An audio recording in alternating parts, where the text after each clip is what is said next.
Cher auditeur du Prélude Football Podcast, si tu écoutes la version audio présentement, sache que la version vidéo est disponible sur YouTube. Tu vas pouvoir voir toutes nos belles interactions. Le lien pour la vidéo YouTube est dans la description ci-dessous de l'épisode. Si tu me vois te donner ce message-là présentement, sache que la version audio est disponible via le lien qui se trouve dans la description ci-dessous. Tu vas pouvoir nous écouter en vaquant à tes occupations. Suggestions, commentaires et questions sont les bienvenus en privé ou en public. Ça nous permet d'avoir un produit plus raffiné. Et si tu désires nous encourager, très simple, simplement t'abonner à notre chaîne YouTube. Donc, dans la barre de recherche, Prélude Football Podcast, tout simplement Prélude Football. Tu vas très facilement trouver notre chaîne. Et en t'abonnant, tu nous permets d'avancer plus rapidement que possible. Fait que cette semaine, on discute avec Claude Junot, l'entraîneur-chef des Élans du Cégep Garneau. De quoi qu'on a parlé? On a parlé de lorsqu'il a commencé à être son premier rôle de head coach, quand il était aux Spartiates du Montréal, à un jeune âge ou à un âge plus jeune que ce que j'ai en ce moment. À 26 ans, il a été head coach du Montréal en remplacement de Marc Santerre, ce qui n'est pas de petits souliers à chausser, ce qui ne sont pas de petits souliers à chausser. On a parlé aussi de son passage au Carabin de l'Université de Montréal comme entraîneur de la ligne offensive. Par la suite, il a fait un passage au Loup de Curie-Antoine Labelle comme coordonnateur de programme. Et pour ensuite revenir à Québec, parce qu'il a joué au Rouge et Or, revenir à Québec comme head coach des Élans de Garneau depuis 2014, si je ne m'abuse, à aujourd'hui. Ça ressemble pas mal à ça. Hein? On a parlé aussi de la réalité de coacher à Québec maintenant en Division 1. L'évolution de cette ligue-là qu'il connaît bien pour avoir coaché deux équipes différentes à deux, j'allais dire époques, mais deux moments différents. Ça ressemble pas mal à ça. Hein? Je pense qu'on peut commencer l'épisode comme ça. Ouais, on commence comme ça. Bon podcast, tout le monde. Bon podcast.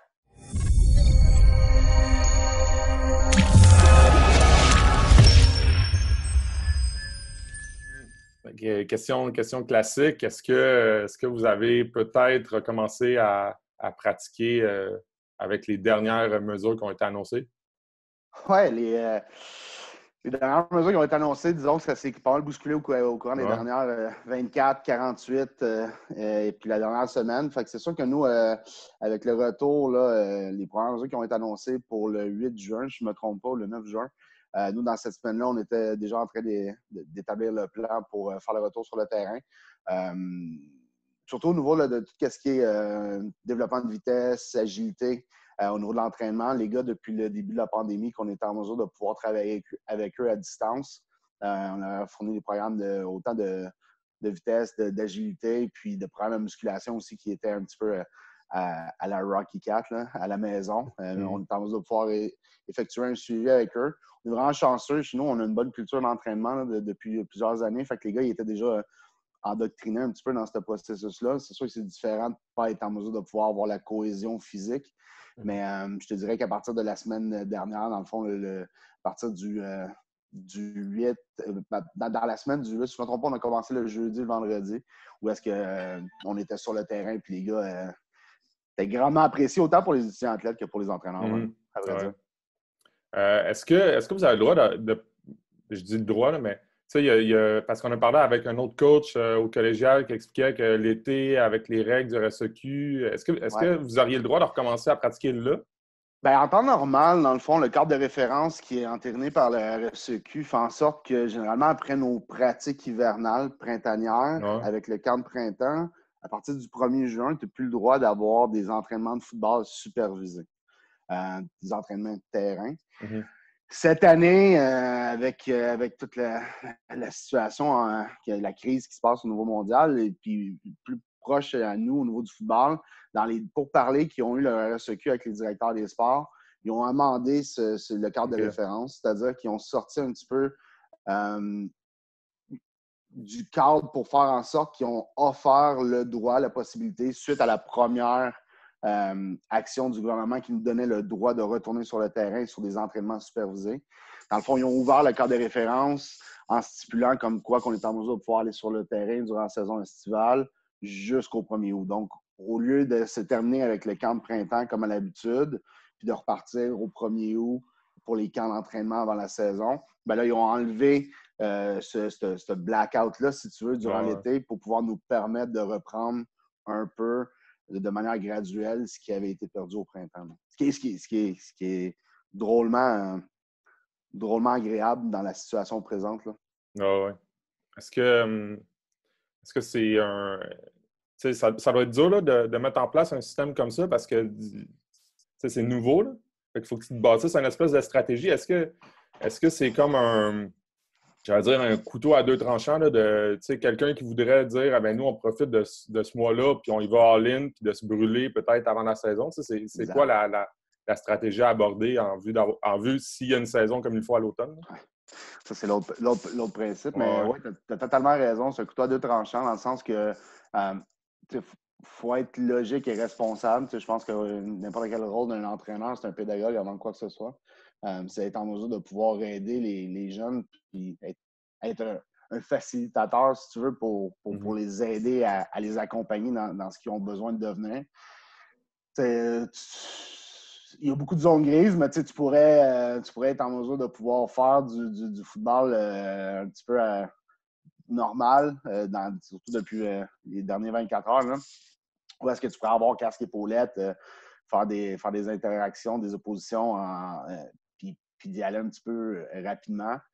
Je pense, je vais parler pour moi. Nous, c'est pas l'approche qu'on fait. On y va vraiment graduel. Même au niveau, même si on a recommencé juste avec les sessions de course, il faut être en mesure de pouvoir voir ce qu'on avait fourni aux gars durant ces 3 mois-là où ils étaient confinés par eux autres mêmes à l'extérieur. Est-ce qu'ils l'avaient tout fait? Est-ce qu'ils étaient rendus au même stade? Est-ce qu'ils étaient en mesure de pouvoir, vu qu'on le faisait maintenant de manière supervisée, on était en mesure de pouvoir progresser à travers ça?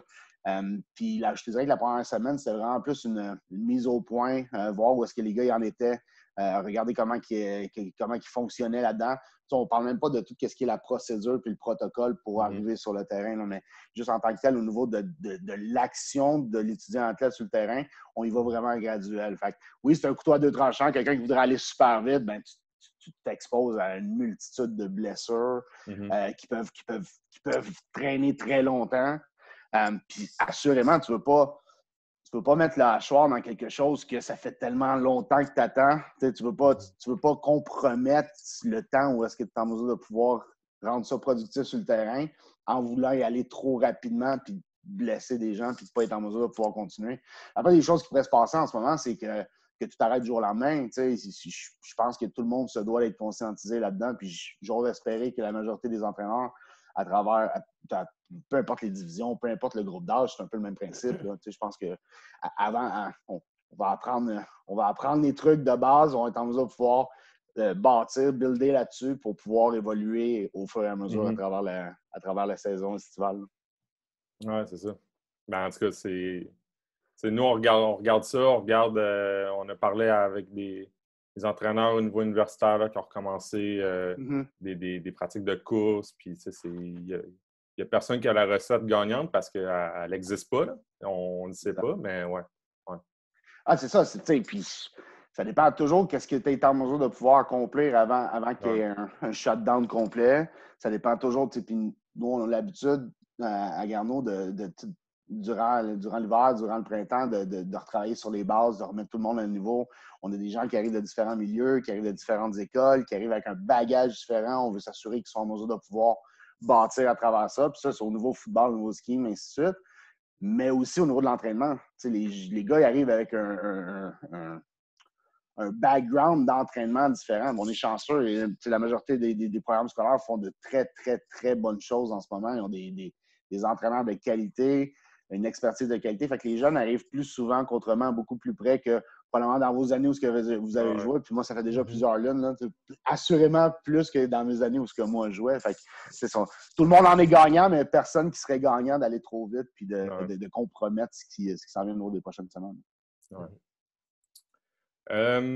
Si on parle de ton parcours, encore là, la classique question pour commencer, là, le fameux comment tu as commencé à coacher. C'est quoi les Et le premier contact que tu as eu avec le coaching au foot? Le premier contact que j'ai eu à travers le coaching, c'est fait quand même assez jeune, dans le sens que dès mes années où est-ce que j'évoluais là, au niveau collégial, j'avais donné un coup de main à mon entraîneur du temps de ligne à l'attaque, qui était André-François Lafont, qui coachait au Collège Notre-Dame. Fait que j'avais donné un coup de main là par pur plaisir de redonner. Puis petit à petit, ça s'est développé déjà au niveau collégial. Je savais que c'était quelque chose qui, éventuellement, lorsque ma carrière de joueur était pour être terminée, que je voudrais probablement être en mesure, justement, de redonner,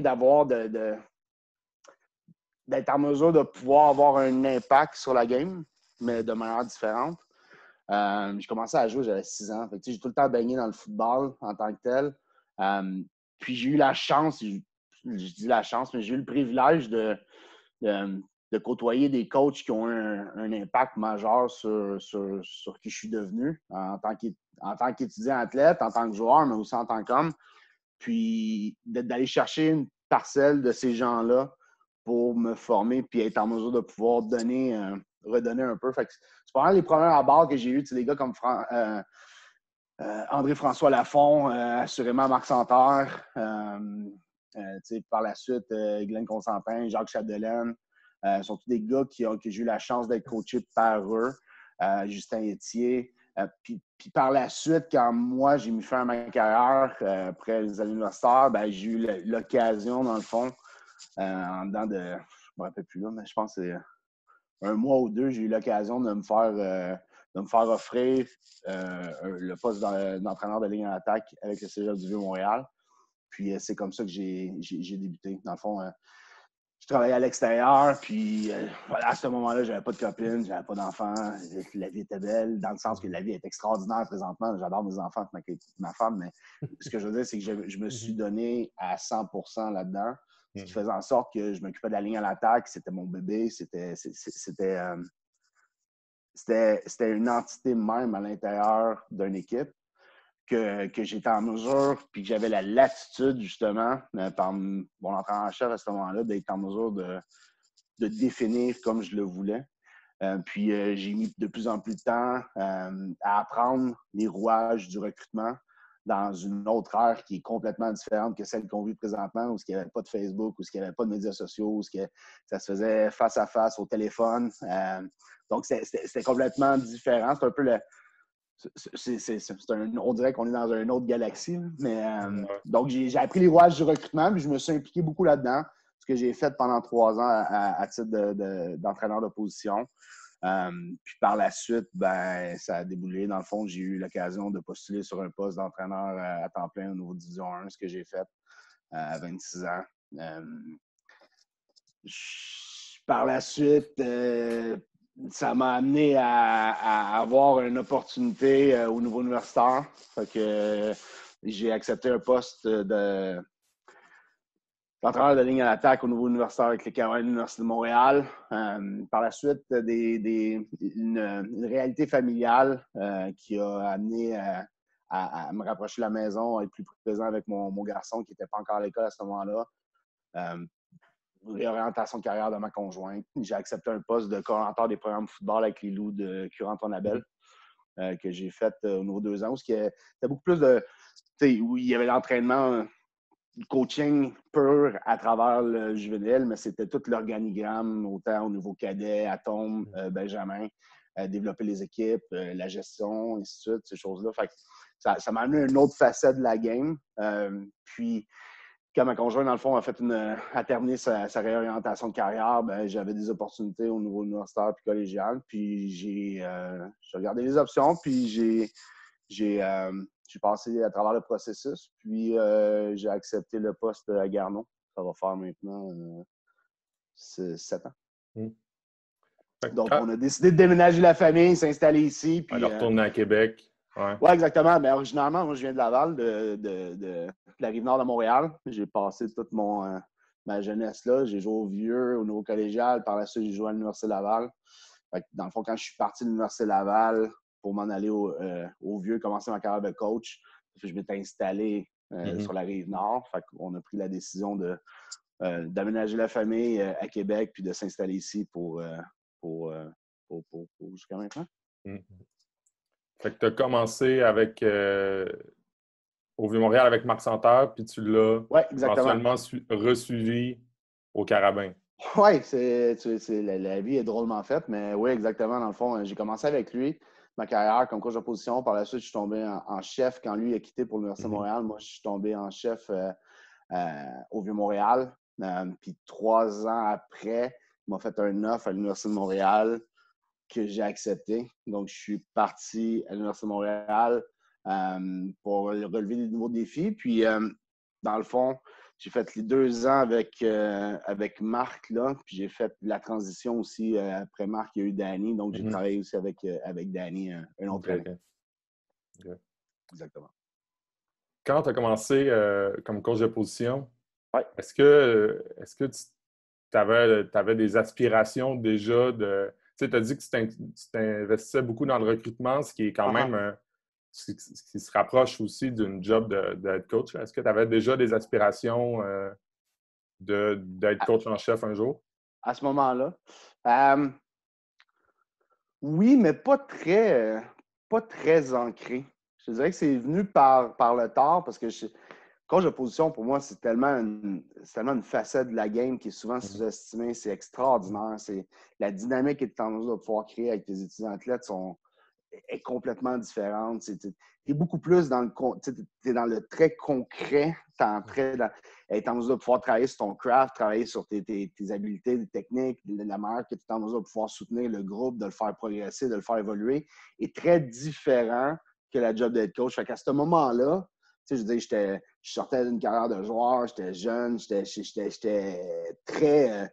il n'y avait rien de plus important au monde que mes kids, que mes joueurs à ma position. Fait que j'extrapolais pas nécessairement plus loin à ce moment-là. Puis, bon an, mal an, à partir du moment où j'ai commencé à m'impliquer dans le recrutement, ben, j'aimais ça. J'aimais ça apprendre. J'aimais ça apprendre la game, apprendre tous les tenants et aboutissants de la job d'être coach, mais sans nécessairement vouloir être ça éventuellement. Puis je me suis fait dire par la suite par des gens qui étaient dans le giron du coaching depuis longtemps, comme tu devrais y penser, tu devrais commencer à regarder tes trucs, tu serais bon, tu as une qualité de communicateur, ainsi de suite. Fait que, là, c'est comme à partir de ce moment-là que ça m'a comme donné la puce à l'oreille. Puis par la suite, c'est sûr que j'ai créé une relation avec les différents coachs dans le staff, Marc Santerre, Denis Tuchette, Benoît Audet, qui sont des grands du football au niveau québécois, qui ont, Jacques Dussault, ainsi de suite. Mais tout ça fait en sorte que c'est comme eux que j'ai commencé à regarder, puis je me suis dit, ben, éventuellement, ça va peut-être être un tremplin pour moi. Puis j'ai un dicton dans la vie où est-ce qu'il faut tout le temps que tu te mettes dans une position pour accepter ou refuser une opportunité. Pour avoir le choix d'être en mesure de pouvoir regarder ce qui est le mieux pour toi. Puis je me suis positionné dans une position justement où quand il y a une opportunité qui s'est présentée, ben, je l'ai évaluée, puis j'ai jugé important de pouvoir continuer. Mais c'est à ce moment-là que ça s'est décrété. Mais pour moi, c'était pas, je tenais pas mordicus à tomber comme un entraîneur-chef. C'est venu par la bande, mais c'est sûr que c'est quelque chose qui éventuellement, comme n'importe quel coach, t'aimes beaucoup être en contrôle, de pouvoir contrôler ton environnement. Tu as l'impression que tu es en mesure de pouvoir avoir un impact plus réel, plus tangible. Puis c'est sûr que c'est quelque chose que, à partir du moment où j'avais la chance de revenir dans le réseau, après mon passage au niveau juvénile, c'est quelque chose que je voyais beaucoup plus... à ce moment-là, c'était clair que je voulais être dans un rôle d'entraîneur-chef pour pouvoir, gagner ma vie avec ça. J'étais rendu avec 2 enfants, mais surtout aussi, c'est d'être en mesure de pouvoir contrôler chacune des sphères qui faisaient en sorte qu'un programme pourrait continuer d'évoluer. Tu te définissais comment comme entraîneur de position au début, là? Tu pourrais répondre à ma place. J'ai eu l'occasion de te coacher, mais moi, quand on s'est connus, tu étais entraîneur-chef, tu sais, mais je suis curieux de savoir, surtout au début, tu sais, tu as dit jeune. Quand on finit d'être joueur, puis on Ouais. est coach, on est, on a le goût, c'est ça qui est important. On est quasiment plus, on est plus investi que quand on est joueur même. Ah, ouais, clairement. Investi différemment, je te dirais. Ouais. Comment je me définirais quand j'ai commencé?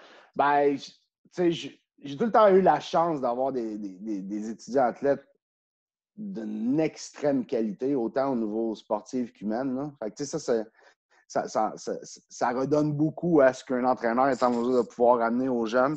Je me serais défini comme étant quelqu'un d'intense, très intense, d'être en mesure de pouvoir amener une mentalité, une attitude aux joueurs de ligne.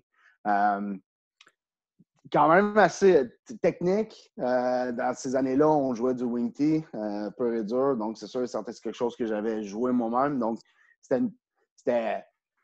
devenait facile d'être en mesure de pouvoir enseigner des trucs que toi-même, tu as été en mesure de pouvoir faire, évoluer, pratiquer, puis grinder pour essayer d'être en mesure de pouvoir l'appliquer, sans dire la perfection, mais être en mesure de pouvoir l'appliquer de bonne façon.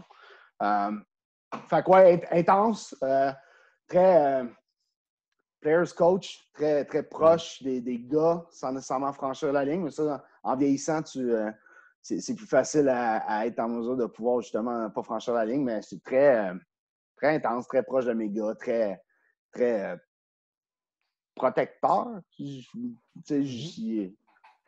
ne peux pas dire de mal sur mes gars. Tu ne peux pas encore le faire, mais tu ne pouvais pas. À ce moment-là, tu ne pouvais pas. C'est ça. Puis si tu as changé, comment tu as évolué quand tu es passé du coach de position au coach en chef?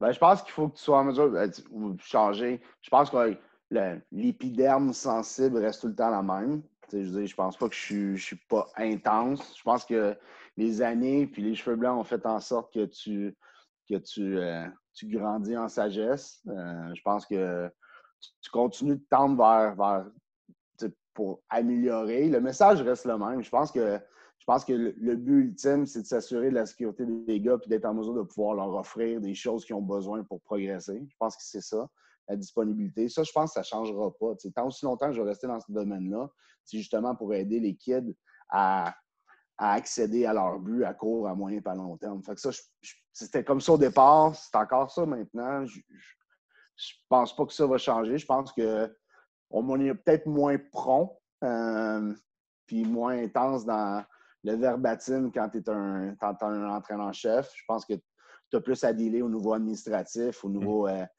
sans dire politique, mais il y a de la politique un petit peu dans tout, là, mais au niveau administratif, au niveau gestionnaire, je pense qu'il y a plus de setbacks que tu as besoin d'avoir pour faire les choses puis t'assurer que les choses continuent de rouler de la manière que tu veux. Je te dirais que c'est plus ça. C'est plus ta sagesse qui a fait en sorte que on est moins prêt à jumper sur tout le monde, là, mais je pense que c'est ça. Quand tu quittes le Vieux-Montréal pour aller au Carabin,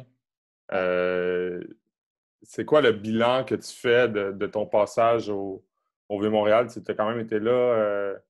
6 ans. Combien? 6 ans. 6 ans, c'est ça, j'avais entendu ça. C'est ça, j'avais dit 6. C'est quoi le bilan que tu fais? 6 en tant que coach. J'avais joué 3 ans là.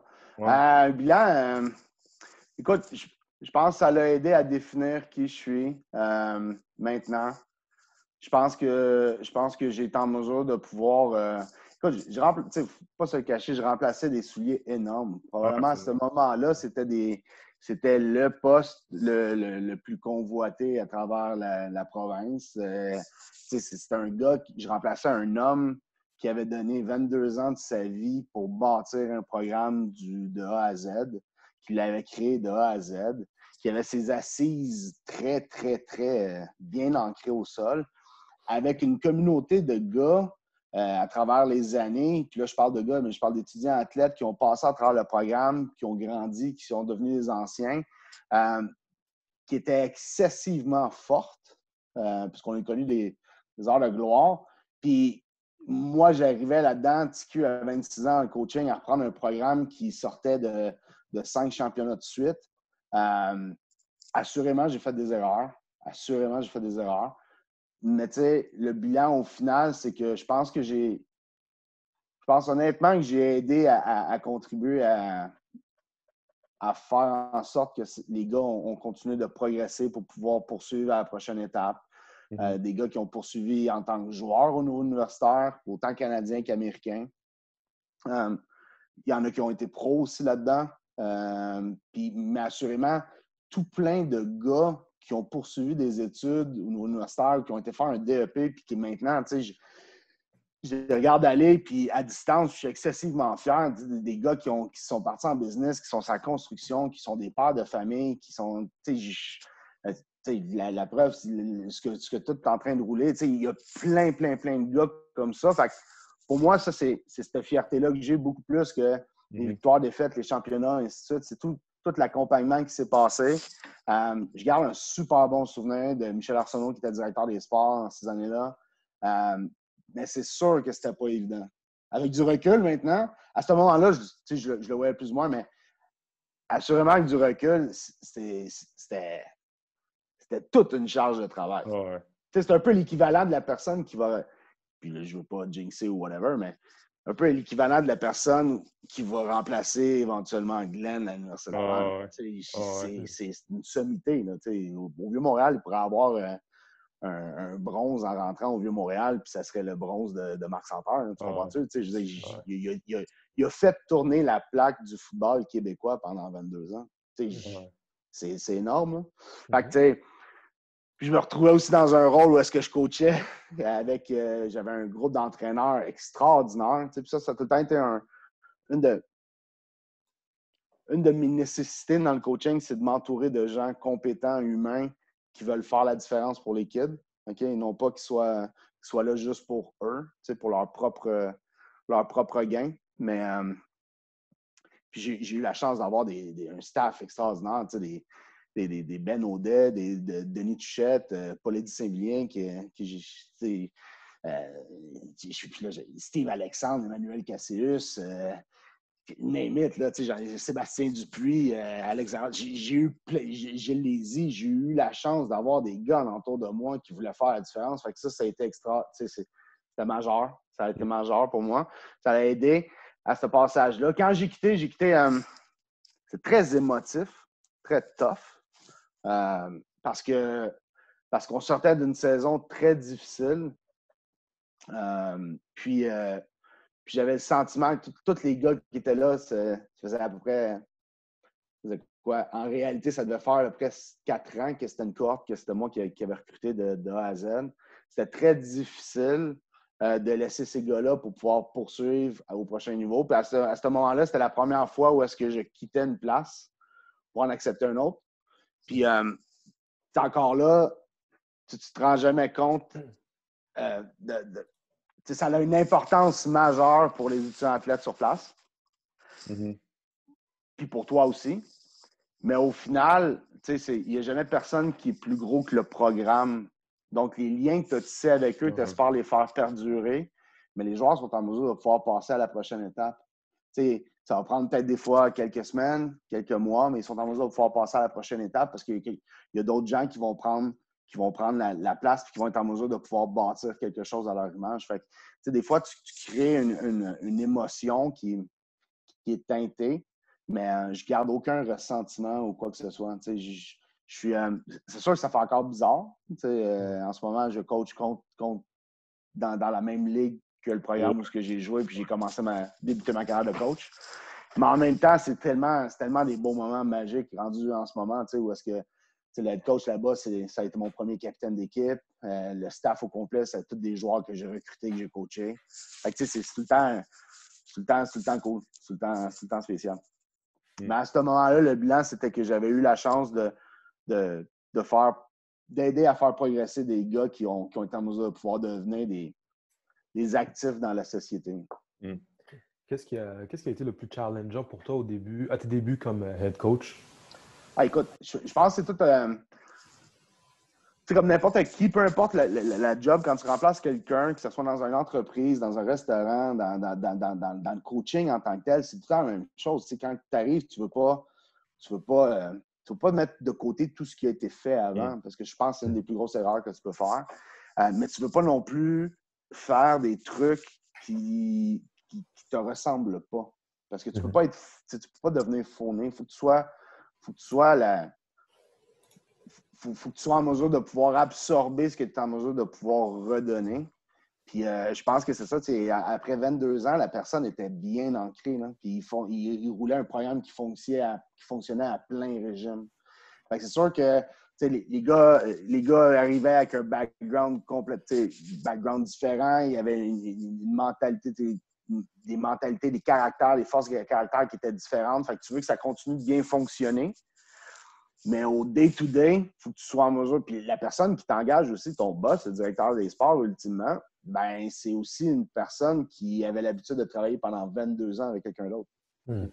C'est d'arrimer tout ça pour faire en sorte que la machine elle continue de fonctionner et que tu continues d'avancer. C'est le même principe à tout plein de niveaux, peu importe le programme où est-ce que tu vas être en mesure de pouvoir arriver puis t'ancrer. Il faut que tu sois en mesure de pouvoir défaire les trucs qui ne collent pas avec toi pour intégrer les choses en lesquelles tu crois, en lesquelles tu es en mesure de pouvoir véhiculer. Puis à partir de là, la machine continue de rouler. Ouais, c'est ça, la ligne est mince entre surtout arriver dans une place où il y a comme une tradition, puis en même temps faire ce que toi tu crois, puis pas sans te défaire qu'est-ce qui marche déjà, mais ouais, c'est ça. Exactement. Ouais. Tu peux pas avancer à scraper et à passer le couteau dans les Mhm. trucs qui ont bien marché. D'autant plus que moi, j'avais été joueur là-bas, j'étais capitaine de cette équipe. J'avais ça inculqué à l'intérieur de moi. Puis j'ai poursuivi après ça au prochain niveau. Puis quand je suis revenu, ben, je le véhiculais dans le recrutement, dans mon attitude avec les joueurs de ligne. Fait qu'à partir du moment où je suis tombé en chef, c'était comme la suite logique, mais en même temps, tu tombes dans une décision où est-ce que, assurément, parce que comme dans la vie en général, tu ne peux pas faire plaisir à tout le monde, assurément.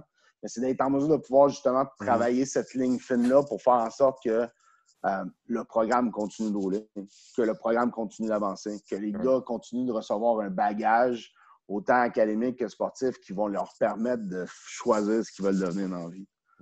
Surtout que puis on y arrivera, mais peut-être que c'est ma perception de l'extérieur, mais j'ai l'impression que reprendre un programme comme celui au Vieux-Montréal à cette époque-là qui connaissait du succès, puis reprendre un programme comme tu as fait avec les Élans qui connaît du succès aussi, tu sais, qui est un bon programme, mais qui était clairement pas au niveau des Spartiates dans ce temps-là. C'est comme pas la même chose. C'est-à-dire que, tu sais, il y a comme une... tu sais, aux Spartiates, il y a... Comme on disait, tu peux pas arriver et tout changer parce qu'il y a des affaires qui fonctionnent déjà bien. J'ai l'impression que ça te donne moins de latitude, genre. Oui, ben tu as raison. Mais je pense que, comme je disais tantôt, je pense que la pierre angulaire de toute cette prise de décision-là, c'est la longévité avec laquelle le programme a fonctionné. Il n'y a pas grand club sportif qui peuvent se vanter d'avoir connu 5 championnats de suite. Pourtant, on sortait de ça, nous. Si je ne me trompe pas, je me trompe, là, mais si je ne me trompe pas, il y a eu les Canadiens des années 70, puis 5 de suite. Ouais, 5 de suite, il n'y en a pas beaucoup. Puis là, on ne parle même pas juste de la personne que je remplace, on parle de ce que le programme est en mesure de pouvoir offrir comme rayonnement au niveau du Québec. C'est sûr, c'était pas... je regrette absolument rien, OK? Parce que, comme je disais, il y a eu des bons coups, il y a eu des mauvais coups, mais en même temps, c'est ce qui m'a aidé à cheminer à travers ce programme-là. Puis, en toute humilité, je pense que je suis en mesure de dire après 17 ans que je pense que j'ai plus aidé de kids que d'autres choses. C'est ça l'important dans tout. Oui, absolument. Tu en as parlé aussi, puis je voulais te poser la question, mais là, je pensais la poser plus tard, mais là, tu as dit, tu sais, tu coaches maintenant dans la même ligue contre l'équipe pour laquelle tu as joué et tu as coaché au début, mais est-ce que c'est vraiment la même ligue? C'est-à-dire, comment cette ligue-là a évolué, tu sais? Ouais, c'est sûr, c'est fou. La Ligue, elle évolue d'année après année par ses acteurs, par les étudiants athlètes, par les coaching staff. par les fondamentaux de la game en tant que telle. Je veux dire, la game que vous avez jouée, que j'ai jouée, est complètement différente d'année après année, et de loin plus rapide, de loin plus expérimenté, de loin plus de base au niveau de tout ce qui est fondamentaux, puis ainsi de suite. Au-delà de au-delà de ce que la Ligue offre, le programme ne changera jamais. Dans le sens que le programme continue d'évoluer, mais les Spartiates vont rester les Spartiates, comme les Élans vont rester les Élans, comme l'Enox va rester l'Enox. C'était plus cette portion-là, en tant qu'athlète fier, tu te défends tes couleurs, tu défends ton institution. Fait que sur la première année, c'était spécial. Assurément. Comme d'autres, puis je ne suis pas tout seul, il y a plein d'autres coachs là, qui se sont retrouvés dans cette situation-là. Ouais. C'est juste que, assurément, au début, c'est spécial. Par la suite, c'est juste plaisant. C'est juste plaisant d'être en mesure de pouvoir continuer à évoluer là-dedans. Puis de continuer tu sais, je veux pas, après 17 ans, je connais du monde partout à travers la ligue, tu sais, puis il y en a qui c'est des collègues, il y en a d'autres que c'est plus des amis, puis des anciens colocs, des anciens partenaires. Fait que c'est sûr, c'est tout le temps spécial, mais chaque équipe, mais la ligue est tellement belle et forte que, tu sais, oui, le vieux, tout le temps spécial. Je te dirais plus au niveau des premières années que dernièrement. Plus ça que d'autres choses. Bon, tu as fait un passage au niveau universitaire, puis après, tu es retourné gérer un programme au niveau secondaire. Ouais. Il y en a qui peut-être, j'ai l'impression, en tout cas, il y en a qui verraient ça comme, tu sais, si un coach qui coach au niveau universitaire, après ça, il retourne au niveau secondaire, il y a peut-être moins de défis. Moi, je pense pas. Mais j'aimerais ça que tu me parles peut-être des défis que tu avais au niveau secondaire. Tu sais, les défis sont complètement différents. Puis, tu sais, je pense qu'il n'y a pas de, il y a pas de sous-job dans le coaching. Il n'y a pas de. Il y a pas de. Tu sais, je veux dire, il y a des niveaux de coaching qui sont différents, universitaire, collégial, scolaire, même civil. Mais il n'y a pas de sous-job, il n'y a pas de jobs qui sont moins bonnes que d'autres. Il y en a pour lesquels tu es en mesure de pouvoir être payé, bien, automatiquement, tu as plus de responsabilités et tu as plus de comptes à rendre. C'est tout le temps comme ça. Mais tu sais, de retourner au niveau scolaire, tu sais, j'étais coach de position au niveau universitaire, puis j'avais la chance de pouvoir travailler aussi au niveau du marketing, au niveau du branding des carabins en tant que tel. J'avais comme un double duty. Quand je suis retourné au niveau scolaire, tu sais, je veux dire, les enjeux ne sont pas moins grands, encore plus, parce que, tu sais, dans le fond, je travaillais avec une clientèle adulte au niveau universitaire. Je me retrouvais avec une clientèle juste avant la majorité au niveau secondaire, avant d'aller au niveau collégial. L'environnement était différent, les ressources étaient différentes, les infrastructures étaient différentes. Puis assurément, tu te retrouves dans un lien où tu as à interagir, surtout dans ma job. J'avais beaucoup plus à interagir avec les parents aussi, tout ce qui va en entour de la game. Je n'étais pas en chef à ce moment-là, j'étais coordinateur offensif, puis je m'impliquais avec la O-line, mais je m'occupais beaucoup plus de tout ce qui était les staffs d'entraîneurs au niveau cadet, au niveau Benjamin, au niveau Atome, d'aller chercher des commandites, d'être en mesure de pouvoir aller s'occuper du matériel, du gear, ces choses-là. Fait que c'était beaucoup plus une responsabilité de gestion qu'une. C'est sûr, assurément qu'il y avait du coaching. Parce que je pense pas que j'aurais été capable de faire un sans l'autre. Mais c'était pas moindre au niveau des responsabilités, là, loin de là. Les ressources étaient différentes, c'est tout. Je pense que c'est beaucoup plus ça. Puis l'interaction aussi que tu as avec les kids, les kids à cet âge-là sont des éponges. Tu peux avoir un impact majeur sur le dénouement de leurs prochaines années. Tu peux avoir un impact, puis je pense que tu peux avoir un impact grand et clair au niveau universitaire, mais c'est plus. Je pense qu'il y a beaucoup de peaufinement que tu fais au niveau universitaire. Tu sais, je pense que les gars ils arrivent avec leur coffre à outils est pas mal plus gros quand ils arrivent au niveau universitaire. La maturité physique, maturité mentale est complètement différente qu'au niveau secondaire où est-ce qu'ils sont en train de remplir leur coffre à outils. Au niveau athlétique, au niveau sociétal, au niveau de comment ils se comportent avec les autres, dans leur prise de décision. Je pense qu'il est beaucoup plus grand l'impact que tu peux avoir avec ces kids-là qu'au niveau universitaire. Fait que, les responsabilités étaient juste différentes. Elles n'étaient pas moins importantes, loin de là. Je ne sais pas si ça répond à ta question. Je sais pas Non, si absolument. Je trouve ça le fun parce qu'en plus, tu sais, j'allais dire, relativement nouveau, mais tu sais, du monde qui sont capables de. Tu sais, des coordinateurs de programme au niveau secondaire, c'est quand même relativement récent, là. Je veux dire, dans ce temps-là, je ne sais pas si tu étais le premier à Curie-Antoine Labelle ou si c'était Non. dans les Parce que dans premiers, le fond, là. le responsable de programme était Martin Sénéchal, OK. qui a parti le programme à Curie-Antoine Labelle. Moi, dans le fond, parce que lui, il avait des tâches d'enseignant.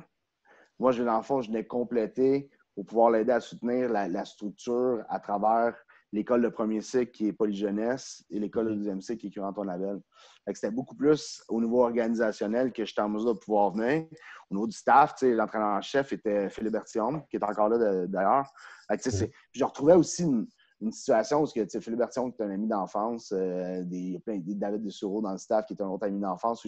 Je retrouvais des gars que je connaissais aussi beaucoup, d'autres gars qui ont été des anciens joueurs. Depuis, à travers ça, j'ai été en mesure de pouvoir offrir des jobs de coaching à d'autres gars qui sortaient du niveau universitaire, comme Martin Gagné avec les Carabins et avec le vieux que j'avais coaché, que j'ai engagé à ce moment-là, puis que lui était dans le processus de devenir prof. Puis finalement, il était prof. Fait que, il y a eu plein d'autres gars à travers ça là-dedans qui sont jumelés. Non, j'étais loin d'être le premier au niveau scolaire. À ce niveau-là, à ce moment-là, il y en avait beaucoup moins, probablement un par programme. Si je ne me trompe pas, c'était des gars comme Martin Sénéchal, JP Perron, au Collège Notre-Dame. Il y avait Luc Savoie, Gifred Gagné à Québec. Une couple de gars comme ça, mais il y avait moins de.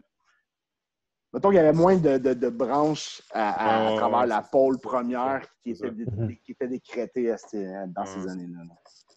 Et, c'est sûr qu'on va prêcher pour notre paroisse, mais heureusement qu'il y en a de plus en plus. Je pense que ça a un impact majeur sur comment un kid peut vivre ses années au secondaire, comment il peut être en mesure de pouvoir se définir comme jeune adulte.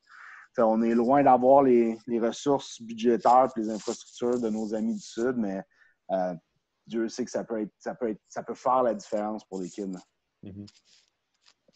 Tu pars des Loups pour retourner dans un poste en plus football, là, au niveau collégial avec les élans où tu es encore là, coach en chef.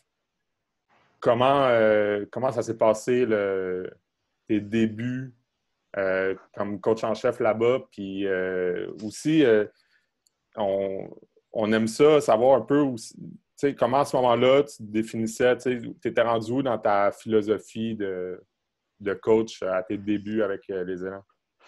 Ça s'est fait vite, dans le sens que j'ai rentré dans le processus de sélection. Dans le fond, je pense que ma femme a obtenu son diplôme d'études après sa réorientation. Une semaine après, je rentrais dans le processus. Une couple de jours après, je faisais une première entrevue. 2 semaines après, je faisais une deuxième entrevue. Puis j'ai pris une semaine pour réfléchir. Puis je sous-louais ma maison, je déménageais à Québec. Comme ça s'est fait durant le temps des fêtes. Puis je suis rentré en poste le 14 janvier. Comment je me définissais?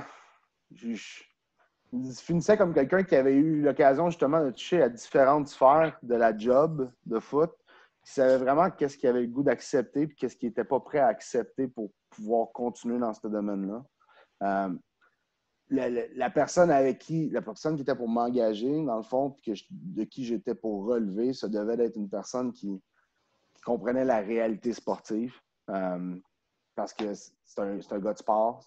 J'ai l'occasion, dans mon boss, c'est un gars qui a coaché au niveau dans le hockey, professionnel, junior majeur, ainsi de suite. Donc, c'est quelqu'un qui comprend la réalité sportive. Fait que c'est sûr que les discussions sont. Donc, le canal de communication est très ouvert à ce niveau-là. Quand tu parles avec quelqu'un à qui tu dois rendre des comptes qui est très. Qui s'est axé sportivement, c'est plus facile. OK? c'est des bonnes discussions, assurément, comme n'importe qui, mais je veux dire, on parle le même langage. Fait que ça, pour moi, c'est important. Je savais que je voulais prendre un groupe sur qui je pouvais avoir une différence. Je cherchais une place que je sentais que c'était une institution qui avait énormément de ressources puis que je pouvais les exploiter. OK? Je trouvais, puis rien enlevé à tout ce qui s'est fait avant parce que, tu sais, il y a eu vraiment des bonnes cohortes, un bon programme. Les années de Pat ont été très...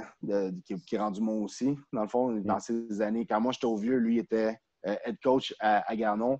Puis, tu sais, ça a été un chum. Mais, quand lui, ces années étaient là, c'est un programme qui roulait... C'était le seul programme collégial Division 1 à Québec. C'était un programme qui a gagné 2 bols d'or sur sa gouverne. À toutes les années, c'était des bonnes équipes. Puis, après son passage au universitaire, avant que j'arrive, il y a eu comme un roulement à comme à double entité, un dragon à 2 têtes, si tu veux, pendant une couple d'années. Ça a été un petit peu plus tough sur toute la cohésion en tant que telle, mais le programme restait à être un programme avec énormément de ressources, autant au niveau académique, au niveau du campus, d'où est-ce qu'il se situait, comme les infrastructures, ces choses-là, du bassin de joueurs. À plein de niveaux, le programme demandait juste que quelqu'un soit en mesure de pouvoir émettre des plans puis le faire progresser. Puis c'est ça qui me challengeait. C'est ça que je recherchais. Fait que pour moi, ça, c'était une priorité majeure dans mon choix. Puis, je sentais et je sens toujours que je suis en mesure de pouvoir continuer de faire évoluer le programme. De lui redonner ses lettres de noblesse un peu, puis de faire évoluer le programme. Puis, en toute humilité, je pense qu'on continue à être sur la bonne voie. C'est pas parfait, il n'y a personne de parfait, mais on continue de travailler en conséquence. Tu mentionnes que tu es quelqu'un qui se considère comme un player's coach, que tu es proche avec tes joueurs. Comment tu décrirais cependant ta relation avec ton staff, avec tes entraîneurs? Je pense que j'essaie de vraiment faire évoluer le principe de teamwork. Ils sont vraiment une équipe d'entraîneurs. Il y a quelqu'un, inévitablement, il y a une chaîne de commandement, puis il y a quelqu'un qui est à la tête, puis en ce moment, c'est moi qui a à rendre des comptes au niveau de l'institution. Fait que c'est sûr et certain que les gens qui travaillent avec moi, j'essaie d'aller chercher les meilleurs entraîneurs possibles pour qu'il y ait les canaux de communication soient très ouverts, puis qu'on soit en mesure de pouvoir partager. À un certain moment donné, il y a des décisions qu'il faut qu'ils se prennent. Puis, je n'ai pas de problème avec ça. Mais à partir du moment que c'est clair avec tout le monde dès le départ, je pense qu'il n'y a pas de problème. Puis pour moi, ça, c'est quelque chose aussi qui est important, c'est qu'on ait du plaisir à coacher. Qu'on ait du plaisir à coacher. Peu importe les résultats, il faut que tu aies le fun. On n'est pas de l'autre côté, là. Fait qu'il faut que tu aies du fun à coacher. C'est pas parce que tu gagnes 6 figures, là. Faut que tu aies du plaisir à te retrouver, à coacher, à redonner, à être en mesure de pouvoir blender dans le même sens. Fait que, je pense que c'est un respect qui est mutuel, autant avec les joueurs qu'avec les coachs. Fait que pour moi, c'est important que c'est un staff où est-ce qu'on a du plaisir, où est-ce qu'on meet ensemble, où est-ce qu'on échange à toutes les semaines. On se fait un devoir de le faire toutes les semaines pendant la saison. Même pendant la pandémie, on se fait des meetings, des staff meetings par Zoom à tous les jeudis depuis le début de la pandémie. Fait que, juste pour pouvoir échanger, puis être en mesure de pouvoir continuer de garder ce lien-là actif. Là. Il est important, ce lien-là, pour moi. Autant pour les joueurs que pour un staff de coach, je pense que c'est important. Tu peux pas je pense pas que tu es en mesure de pouvoir transmettre cet engouement-là aux joueurs si tu n'es pas en mesure de pouvoir le vivre à travers ton staff. Je ne sais pas si ça fait du sens. Je sais pas si, Ouais, je comprends. tu peux pas créer une symbiose si tu es distant à travers le staff. Ben, automatiquement, ça va se transmettre avec les joueurs. C'est un sentiment d'uniformité. Tu parlais tantôt, comment c'est dans un vestiaire. Ben, c'est un peu le même principe dans un vestiaire de coach. C'est le même setup. Il y a des jokes qui se donnent, ça se taquine. Puis en même temps, quand il faut que ça soit business, c'est business. Moi, j'ai pour mon dire que c'est important que Ça fait partie des choses quand j'embauche un coach. Il faut que tu sois en mesure de pouvoir avoir du plaisir. Il faut que tu sois en mesure de pouvoir comprendre. Il faut que tu sois en mesure de pouvoir entretenir une discussion professionnelle puis une discussion où est-ce que c'est plus easygoing, amical. Il faut que tu sois capable de pouvoir faire la part des choses. Quand c'est business, c'est business. Puis quand c'est le temps d'avoir du plaisir, ben c'est le temps d'avoir du plaisir. Puis on a pris le temps de regarder j'allais dire tes fiches, mais vos fiches depuis que tu es là. De un, on s'entend que c'est une ligue avec beaucoup, beaucoup de parité, particulièrement dans les dernières années, ce que je pense aussi qu'il y avait moins quand tu étais au Vieux-Montréal. Il y a aussi plus d'équipes. C'est rendu une ligue à 10 équipes. Moi, personnellement, je me demandais comment vous, entre autres, vous êtes passé d'une fiche, mettons, en 2017, de une victoire, 8 défaites, à l'année d'après, finaliste au Bol d'Or. Ouais. Comment qu'on travaille avec des... comment vous avez réussi à avoir une aussi bonne année? Puis ça a été quoi qu'est-ce que tu apprends de ces années-là, bonnes ou moins bonnes? Oui. Tu fais bien le mentionner. Tu apprends d'un côté comme de l'autre, ça, c'est clair. Faut que tu essaies de ne pas répéter les mêmes erreurs. Ça, c'est un. Je pense que il y a différents facteurs qui rentrent en ligne de compte par rapport à la fiche. Assurément, ton groupe de joueurs, ton noyau, ça, c'est sûr que ça a un impact majeur. Comment tes leaders à l'intérieur de ton équipe aussi, comment ils sont en mesure de pouvoir continuer de faire véhiculer le message un coup que les coachs ne sont pas là. Vous avez tous joué, vous savez comment c'est dans un vestiaire. Il y a une portion de ça est en mesure de pouvoir bien identifier les leaders qui sont positifs, être en mesure de pouvoir écarter les vampires d'énergie, ceux qui sont... Puis je pense que ça a un impact majeur sur une fiche. Je pense aussi que c'est une question de la Ligue. Tu faisais référence à la saison avant le Bol d'Or, puis oui, on n'a pas connu beaucoup de succès. Je pense qu'on avait 5 games qui sont finis, 4 ou 5 games qui sont finis avec un spread en bas de 5. Ouais. Hein? Je ne me trompe pas, là. Fait que ça passe d'une fiche qui te permet de faire partie des 3 premiers à te faire partie où est-ce que tu es exclu des séries. Fait que, c'est cette cohésion-là qui rentre en ligne de compte. C'est l'importance du sentiment d'urgence qui est véhiculé aussi d'année en année. Je pense que c'est la culture que tu amènes et que tu es en mesure de pouvoir établir, mais aussi que tu es en mesure de pouvoir détailler. Changement ici et là, à gauche, à droite, à travers les entraîneurs, je pense que ça a un impact. La qualité de ton recrutement a un impact. Pour moi, c'est important d'année après année d'avoir une meilleure classe de recrutement que l'année d'avant. Je pense que c'est là où est-ce que ça joue. Nous, on joue sur un cycle de 3 ans pour la grande majorité. Fait que, les gars graduent après 3 ans. Il faut que tu sois en mesure de pouvoir t'assurer qu'ils se renouvellent et qu'ils soient à un niveau que tu es en mesure de pouvoir continuer de progresser. Je pense que c'est comme ça que les bonnes équipes sont en mesure de pouvoir développer. Fait que je te dirais que c'est plus ça. Je pense que c'est dans le sérieux au niveau du off-season, d'être en mesure de pouvoir bien établir la culture, d'être en mesure de pouvoir la partager, de la propager, puis que les leaders positifs fassent preuve de ownership. Je le dis souvent, c'est moi la figure de proue, c'est moi qui rends les comptes à l'institution, mais c'est notre équipe, c'est pas mon équipe, c'est notre équipe. C'est l'équipe de tous ceux qui font partie de la famille. C'est tout le monde qui a un impact majeur sur le rendu à la fin d'une saison. Et puis ça se construit au jour le jour. C'est comme un jardin, il faut que tu le cultives, sinon il n'y a pas grand-chose qui va pousser. Donc c'est un peu le même principe. Puis comment encore là, la réalité de la Ligue change dans le fait que vous êtes 4 équipes à vous partager la même région, le même bassin, versus aussi ce que je pense que c'était pas la réalité à ton arrivée avec les élans, ou du moins à ton premier passage dans cette Ligue-là. Ben, à vrai dire, c'est un clash majeur. Dans le sens que à Montréal, Montréal, Rive-Nord, Rive-Sud, tu as la dualité scolaire-civile qui est complètement différente. Dans le temps au Vieux, quand je recrutais, en division 1 au Vieux, il y avait Vanier qui est anglophone, francophone, il y avait le Vieux. Après ça, il est venu des Momos. Après ça, il est venu d'autres programmes, mais des Grasset. Mais dans ce temps-là, en division 1, il n'y avait qu'un programme au Vieux. C'était le Vieux-Montréal. C'était le flip-off tournant en tant que tel. Fait que, c'est différent. Quand je suis arrivé à Garneau, ben, c'est sûr et certain que là, tu te retrouves dans une ville où est-ce que tu as 4 programmes en Division 1. Puis en même temps, la compétition est excessivement féroce. C'est normal. On est en mesure de pouvoir se sortir du lot parce qu'on est en mesure d'offrir aux étudiants athlètes. C'est-à-dire, on est un campus central, à deux coins de rue de l'Université Laval. On est en Sainte-Foy. Je veux dire, c'est facilement accessible dans le centre-ville, des montagnes.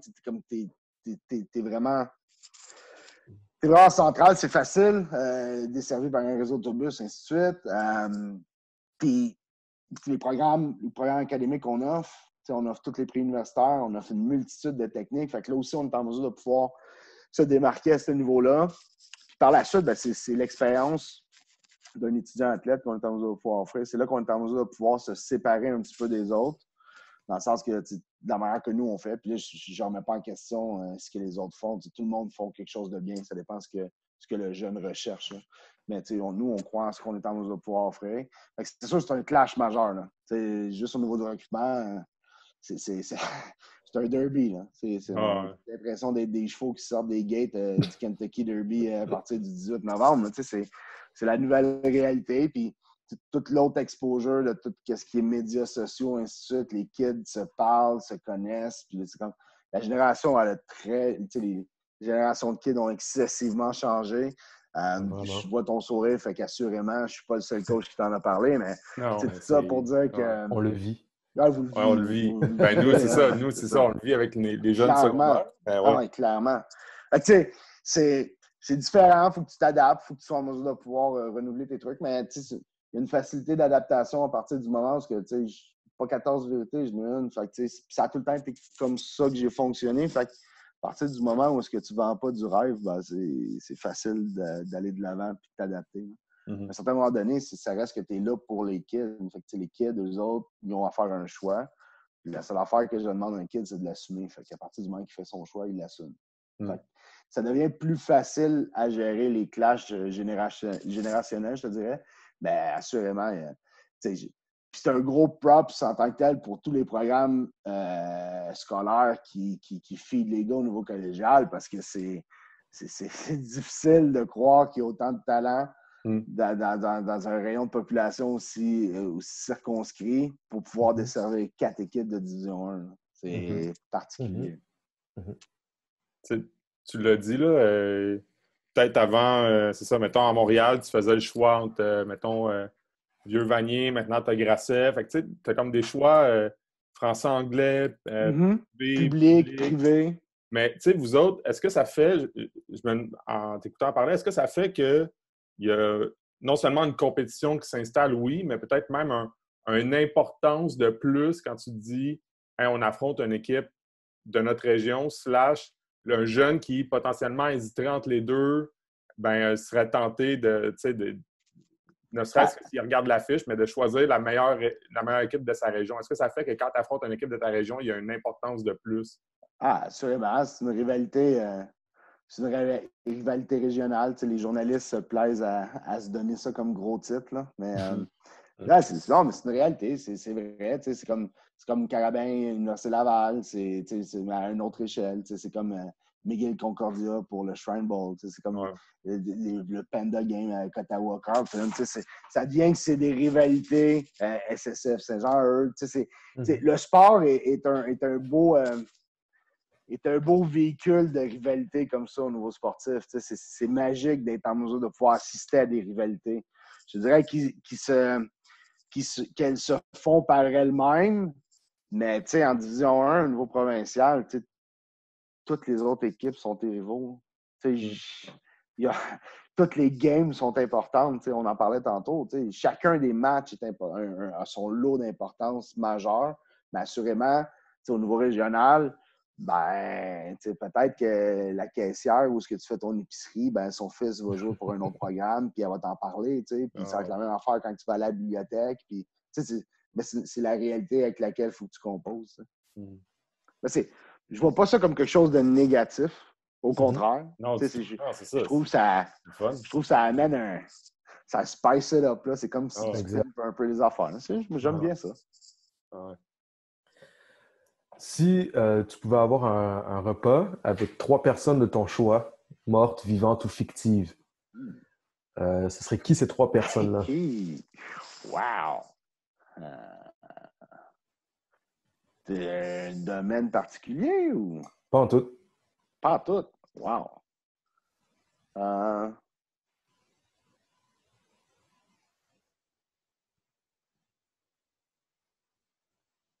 c'est un bon blanc. D'après moi, vous allez couper au montage. Non, du tout. Moi, c'est ça, je me rends compte. J'aime ça. J'aime Hey, ça vous voir honnêtement, tu penser. sais, c'est funky. J'irais probablement avec man, Mohamed Ali. Mhm. Hey, j'ai tout le temps eu une fascination pour JFK. On va dire Mhm. JFK. Mhm. Puis,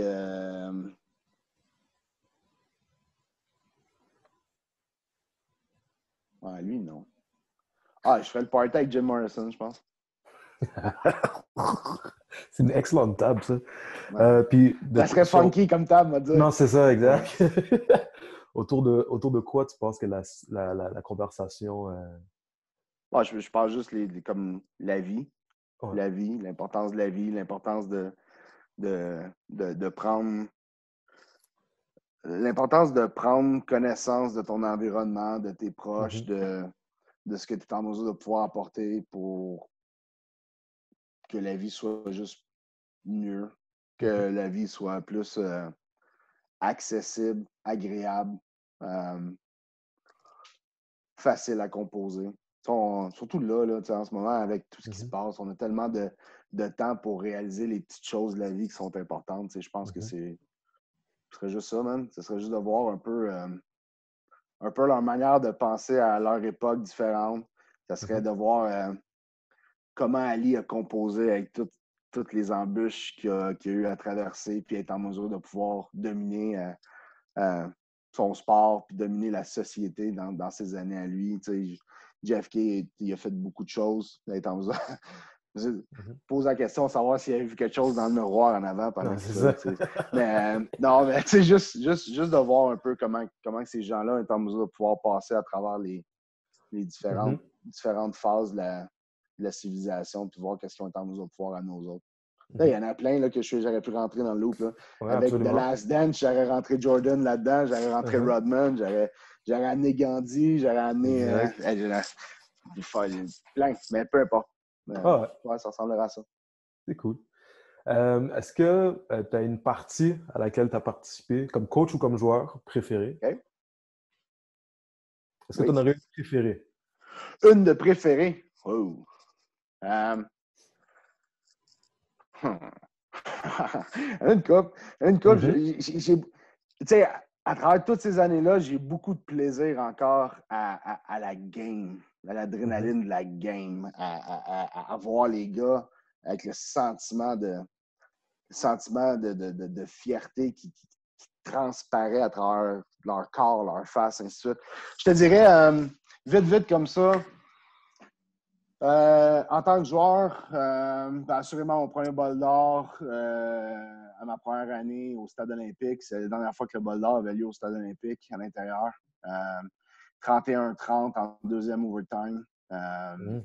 Match auquel j'étais en mesure de pouvoir contribuer en ma première année déjà. Fait que, tu sais, ça a été magique. Coupe d'Osmore en 2001, Laval contre McGill dans la neige, avec le gars qui faisait du ski de fond à la fin de la game. Ça aussi, c'était particulier. Sur un retour de fumble en tout cas, de Yves Ouellet, 98 verges. En tout cas, ça, assurément, c'est quelque chose de spécial aussi. Comme coach, il y en a quelques-unes, là. Mhm. Plus dernièrement, je te dirais la saison, la dernière ride au Bol d'Or en 2018, les- le- la dernière game, la game de quart, de demi, la game de quart de finale à Lennox, c'est comme la séquence, là, je te dirais. Mhm. quart de finale à l'Inox, puis la demi-finale au Vieux, dans un blizzard fucked up, où est-ce que 30 secondes est sur le turf, 30 secondes on revient à la demi, c'est blanc, il neige comme ça, le tableau saute, il n'y a plus rien qui marche. Ça, c'était spécial. De voir l'engouement à travers ces games-là, à travers les joueurs, l'évolution des joueurs, à travers le début du camp d'entraînement jusqu'à ces moments-là était particulier. Des joueurs et des coachs aussi, la synergie qui se véhiculait, spécial. Puis des athlètes incroyables des deux côtés du terrain, autant de l'autre côté de nos adversaires que de notre côté. Des gars. C'est vraiment des bons moments qui vont rester à jamais marqués. Si tu pouvais avoir un super pouvoir, lequel est-ce que tu aurais?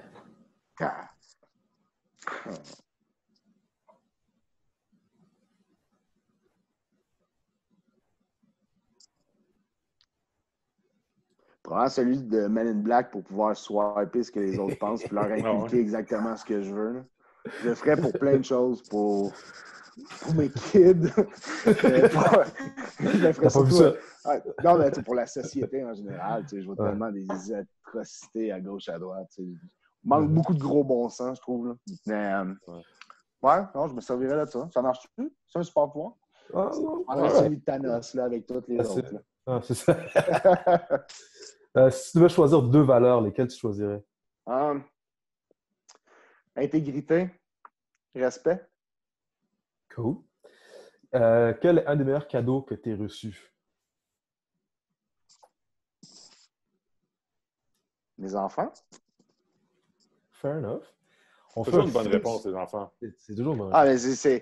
Mais ça, tu t'en rends jamais compte. Tes parents t'en parlent quand t'es cul, ils te disent plein d'affaires. Ils vont dire tout le temps, la phrase que je détestais le plus, c'était tu vas savoir, mais que t'as des enfants, tu vas t'en rendre compte, mais que tu sais vieux. C'est ça. Puis la journée que t'as des enfants, c'est comme t'avais raison. C'est tout le temps une affaire. Mais non, c'est probablement le plus haut cadeau que la vie m'a apporté. Quel serait un, ou peut-être qu'il y en a plusieurs, quel serait un des joueurs les plus underrated que tu aurais côtoyé? Qu'est-ce que tu définis par underrated? Je te laisse faire ta propre définition de underrated. Mais comment toi, tu le définirais? C'est tough, man. C'est un gars qui n'a pas la reconnaissance voulue. Ça ne veut pas dire qu'il est mauvais. Là. Non, pas tout, au contraire. Ça peut être un superstar, mais il aurait pu être encore plus superstar. Mais des fois, c'est un concours de circonstances. Là. Des fois, c'est par rapport au gars que tu as alentour de toi. Des fois, il y a plein de choses qui rentrent en ligne de compte. C'est chiant, pareil, comme raison. Ça ne veut pas dire qu'ils n'ont pas eu du succès, là, au contraire. Là. Souvent, c'est des gars qui ont eu du succès, mais qui ont été dans l'ombre tout le long. Un qui me vient à l'esprit rapidement dans mes années où je coachais au Vieux, puis c'est un gars qui avait du succès, mais il était dans un contingent d'autres personnes où il y en avait énormément aussi. Mais on avait vraiment une puissance à la position de running back là, dans ces années-là. C'était magique. Un gars comme Pascal Lechard, pour moi, la définition d'un étudiant athlète pur, d'une personne extraordinaire. Fait que, j'aurais tendance à dire lui. Pourtant, il a eu du succès, Pascal, là, autant à Laval que même au pro après. Là. Je trouve que ça aurait pu être une superstar. Il était de ce calibre-là, de superstar. Raymond Tournier, c'est un autre gars que je pense comme ça beaucoup dans ces années-là. Sinon, c'est tout le temps bizarre parce que ce que toi, tu évalues comme ça ne veut pas dire que les autres l'évaluent de cette façon-là aussi. Là. Exact.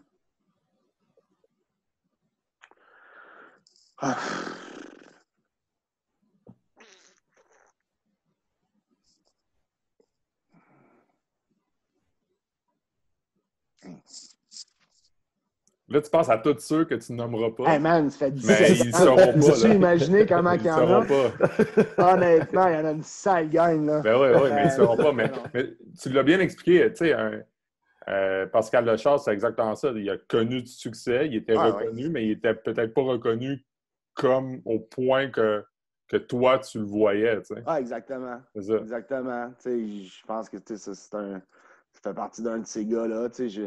Des gars là-dedans, là, je pense après avec les Carabins, Alexis Rousseau-Sen, Simon Légaré, c'est des gars qui ont eu des bonnes carrières, mais c'était je pense pas qu'ils étaient évalués comme étant des superstars, mais pour moi, c'était des gars, c'était des must. C'était des gars qui étaient des must. Ces gars-là étaient plus qu'importants. Bon, je vais y aller de même, je pense. Comme ça, je ne ferai pas trop de déçus. C'est parfait. Il y en a plein qui me passent en tête là, en ce moment. Pour de vrai, il n'y a pas vraiment de mauvaise réponse c'est ça, à ça. Souvent, on ne veut pas blesser, mais je pense pas que les joueurs le prennent. Ils ne sauront pas. Bon. Puis pour moi, c'en était des superstars. C'est juste que je ça. regarde peut-être le vibe que les autres gars avaient. Pas les autres gars, mais la manière qui était reconnue. Puis c'est tout le temps une chose, c'est ce que tu apportes, puis il y a de la manière que les autres te perçoivent, puis qui quantifie ce que tu es en mesure de pouvoir faire. Pour moi, ça, c'était des studs. Puis est-ce qu'ils étaient reconnus à leur juste valeur? Ben, je sais que j'ai déjà été fâché par la politique aérienne. Un autre gars qui me vient à l'esprit, c'est Fred Pongo. Frédéric Pongo, qui a joué pour moi à Garneau. C'est un gars qui n'a pas été reconnu à sa juste valeur encore, je crois. Mais bon, il y en a plusieurs autres. Quelle serait une des choses les plus difficiles qui étaient accomplies ou dont tu serais le plus fier? Ben, honnêtement, quand j'ai pris le poste pour remplacer Marc Auvieux, j'étais pas sûr que j'étais pour être en mesure de pouvoir tirer un épingle du jeu de cette façon-là. Fait que ça, je suis quand même assez fier de ça. Ouais. Ce que je suis en train de... Je vais dire ce que je suis en train, mais parce que j'ai pas fini, mais ce que je suis en train d'accomplir depuis mon retour avec les Élans, pour avoir traversé des trucs que je n'avais jamais traversés auparavant, je te dirais que je suis quand même assez fier de ça aussi. Puis assurément, tous les gars que j'ai aidés de près ou de loin, puis que je vois être en mesure de pouvoir être des studs dans leur vie en ce moment, c'est une grande source de fierté. Ouais. Ça, à travers les années, je te dirais, c'est probablement la plus grande source de fierté. Si tu pouvais vivre dans n'importe quelle série télévisée, laquelle tu choisirais et pourquoi?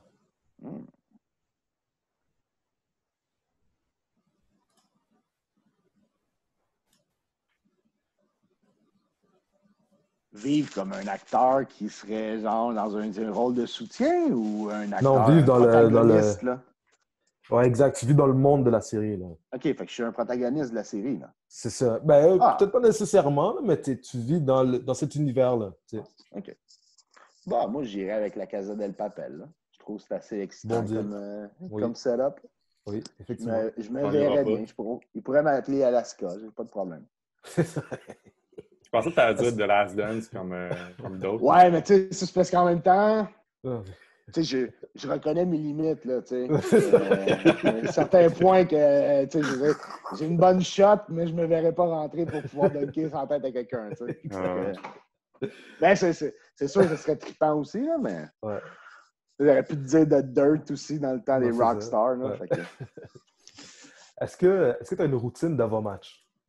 Ah ouais, je suis excessivement superstitieux. Ah ouais? C'est quelque chose que j'essaie de faire éliminer. Je l'étais en tant que joueur, je le suis encore en tant que coach, là. C'est... Ça aussi, tu devais nous donner un aperçu de ta routine d'avant-match. Oh, c'est beaucoup trop long, là, mais...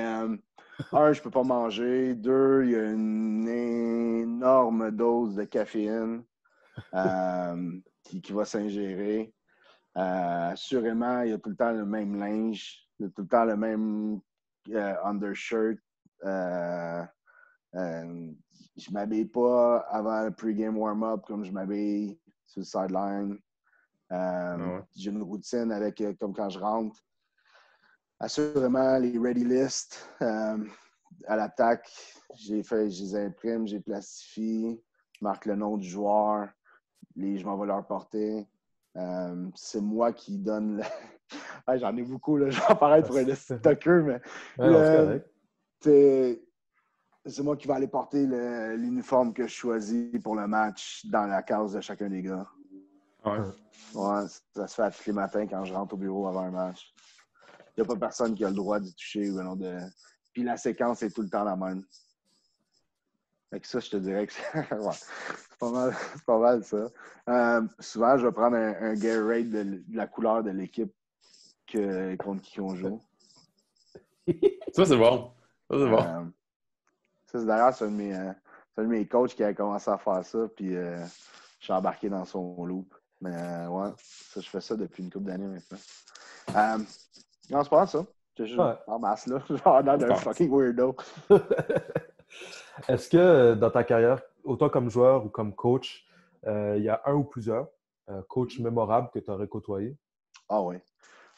Tu sais,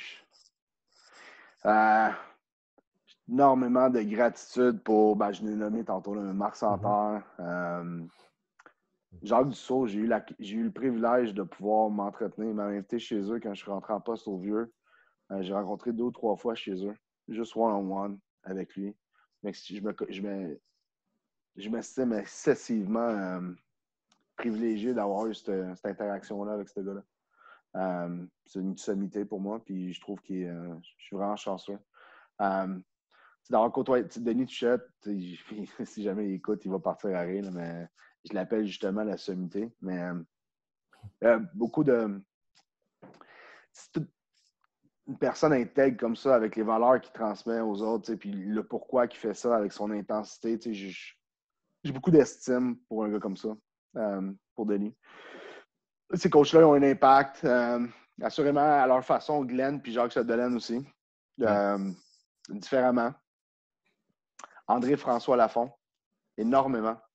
Tantôt, tu me parlais, Rock, comment tu étais comme coach de position, comme coach de ligne. J'ai essayé à ma façon, j'ai essayé de transmettre l'énergie qu'André m'a transmise. Puis ça, pour moi, c'est majeur.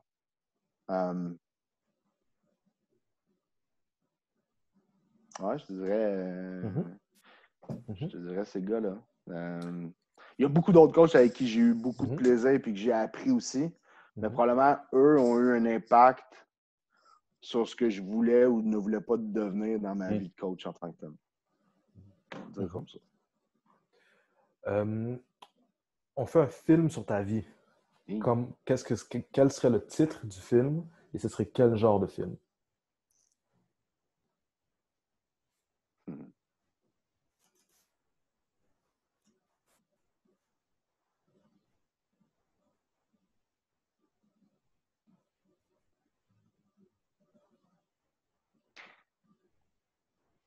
Tu parlais de superstition tantôt, j'écris tout le temps ça sur mon play sheet. Have fun, rock on, kick ass.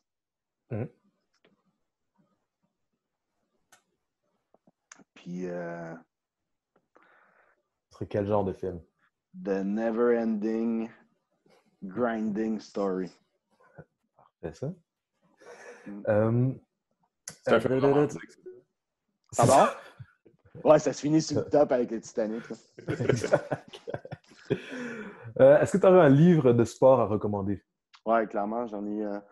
Justement, c'est un de mes coachs présentement qui m'avait suggéré ça il y a 3 ans, je pense. C'est The Locker Room de John Gordon. Je te dirais que c'est. Peut-être que Biggie l'a suggéré aussi. Excusez. C'est pas lui qui. Coach Carl de Montjoie. Non, c'est pas lui qui l'a suggéré? Non, c'est Carl Brennan. Ouais. C'est incroyable. C'est un must. C'est meilleur qu'un cellulaire sur le bord de la table de chevet. Là. C'est vraiment un must, ce livre-là. Pour les coachs, mais pour tous les gens qui veulent avoir un impact positif alentour de leur vie. C'est très bon. C'est magique. As-tu déjà reçu un conseil d'un coach que tu appliques toujours? J'ai reçu plusieurs.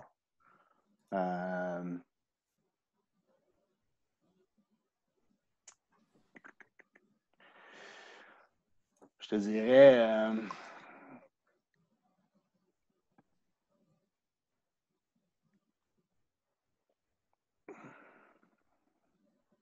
Attends, j'essaie d'en choisir un.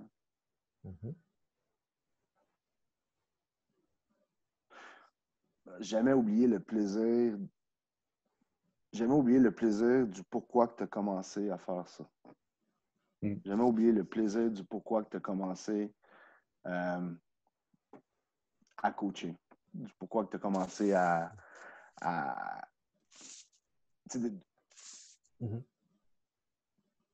pourquoi que ça s'applique dans plein de choses, la vie en général.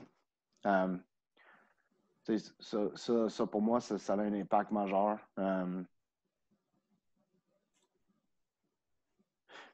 Mieux vaut avoir des regrets que des remords. Ça, pour moi, c'est quelque chose que j'essaie de continuer de faire véhiculer à tous les jeunes étudiants athlètes ou à tout le monde, ou les moins jeunes que je côtoie. Je trouve que c'est important. Tellement de choses qui se passent rapidement, vite, dans une société de surconsommation comme on est, que je pense que ça a un impact. Je pense que ça a un impact de finir ce que tu commences et être en mesure de pouvoir dire que hey, j'ai peut-être pas aimé ça, mais moi je l'ai fait, puis je suis en mesure de pouvoir le dire pourquoi j'ai pas aimé ça. Ou pourquoi j'ai aimé ça, c'est à cause que j'ai continué.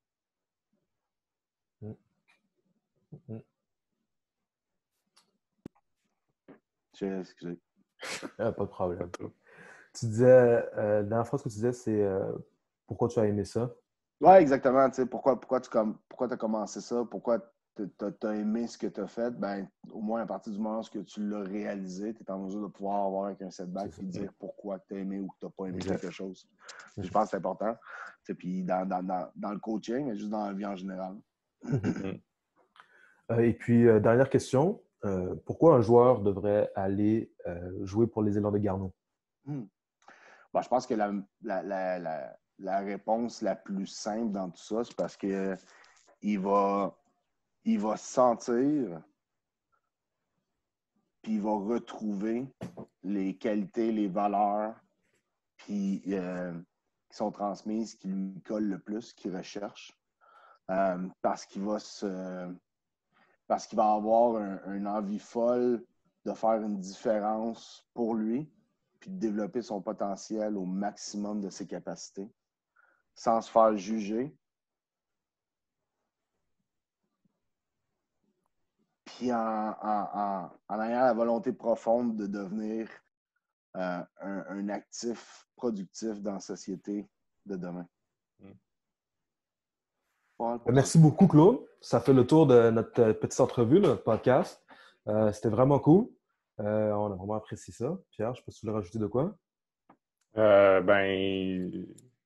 un, on était très content que tu aies accepté l'invitation. On n'avait pas encore fait de discussion avec un coach des élans, mais c'est le fun d'avoir un coach qui passe par plein de niveaux, là. C'est-à-dire, tu as fait cégep, université, secondaire, retourné au cégep, comme on disait, dans une ligue que tu connaissais, mais qui était différente. Fait que, non, c'est super apprécié. Moi, merci beaucoup. C'est très apprécié. Deux, merci de l'invitation. C'est pas quelque chose que je cours, mais c'est quelque chose que je suis très content d'avoir fait. Parce que, je trouve que ce que vous faites en ce moment, comme plateforme puis comme média, est important d'être en mesure de pouvoir être véhiculé. Puis je trouve que vous le faites de la bonne façon. Fait que ça me faisait plaisir de pouvoir participer à ça. Puis deux,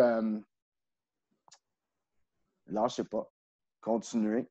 Puis tant mieux si tout ce qu'on vit vous a donné le boost pour pouvoir établir quelque chose de ce style-là. Mais je trouve que c'est un bon médium pour pouvoir faire connaître un peu les artisans de notre programme, de ce qu'on fait au niveau du foot. Puis il y a tellement plus que les résultats X, puis les X and O's qui est véhiculé pour les jeunes. Puis je trouve que vous en êtes des acteurs majeurs par véhiculer un podcast comme ça. Fait que go for it. Tant aussi longtemps que je peux vous donner un coup de main, je vais le faire. Ça va me faire plaisir. C'est cool. C'est cool. Merci beaucoup. Ouais. C'est très apprécié. Merci beaucoup, Claude Junot, entraîneur-chef des Élans de Garneau.